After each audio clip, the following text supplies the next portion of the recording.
நேற்று ஆட்டி வச்ச மாவு சூப்பராக பொங்கி இருந்துச்சுங்க. நான் உங்களுக்கு ரெண்டுக்கும் டிஃப்ரென்ஸ் காட்டுறேன் பாருங்கள். ஏன் வந்து இன்ஸ்டா பாட்டில் வைக்கிறீங்கன்னு சொல்லி கேட்டிருந்தீங்க. இன்ஸ்டா பாட்டில் வச்ச மாவு எப்படி பொங்கியிருக்குன்னு பாருங்கள். இது வெளில வச்ச மாவு பொங்கவே இல்லை பாருங்கள். இதை வந்து இன்னும் கொஞ்சம் நேரம் வச்சுருந்தோம் அப்படின்னா தான் நல்லா வந்து பொங்கி வரும். இன்ஸ்டா பாட்டில் வச்சுருந்தது சூப்பராக பொங்கி வந்துருச்சு. டேஸ்ட் வைஸ் எனக்கு ஒன்றும் பெருசாக டிஃப்ரென்ஸ் தெரியலைங்க. ஸோ அதனால் எனக்கு ஓகேவாக தான் இருக்குது.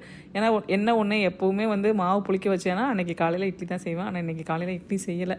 கொஞ்சம் ப்ரெட்டும் பேகிள்ஸும் இருந்துச்சு. அதை காலி பண்ணணும் அப்படின்றதுனால காலையில் அதை சாப்பிட்டாச்சு. அதுக்கப்புறம் கழுவி வச்ச பாத்திரம் எல்லாத்தையும் ஒன்று ஒன்றா எடுத்து வச்சுட்டு லஞ்சுக்கு என்ன செய்யணும் அப்படின்னு சொல்லி யோசிச்சுட்டு இருந்தேன். அதுக்கு முன்னாடி இட்லி பொடி அரைச்சி வைக்கணும். ஏன்னா ஒரு வாரமாக பசங்க வந்து இட்லி பொடி கேட்டுகிட்டே இருந்தாங்க. ஸோ அதனால் அரைக்கலான்னு சொல்லிட்டு அதுக்கு எடுத்து வச்சுட்டேங்க.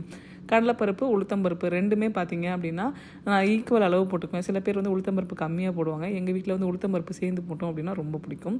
கூடவே கொஞ்சம் பொட்டுக்கடலை போட்டு அரைச்சேன் அப்படின்னா இட்லி பொடி கொஞ்சம் டேஸ்ட்டாக இருக்கும் அப்படின்றதுனால அந்த மாதிரி அரைச்சி எடுத்துக்கிட்டேங்க. அடுப்பை தொடச்சிட்டு தான் அடுத்த வேலைன்னு சொல்லிட்டு பொடி அரைச்சி ரெடி பண்ணியாச்சு.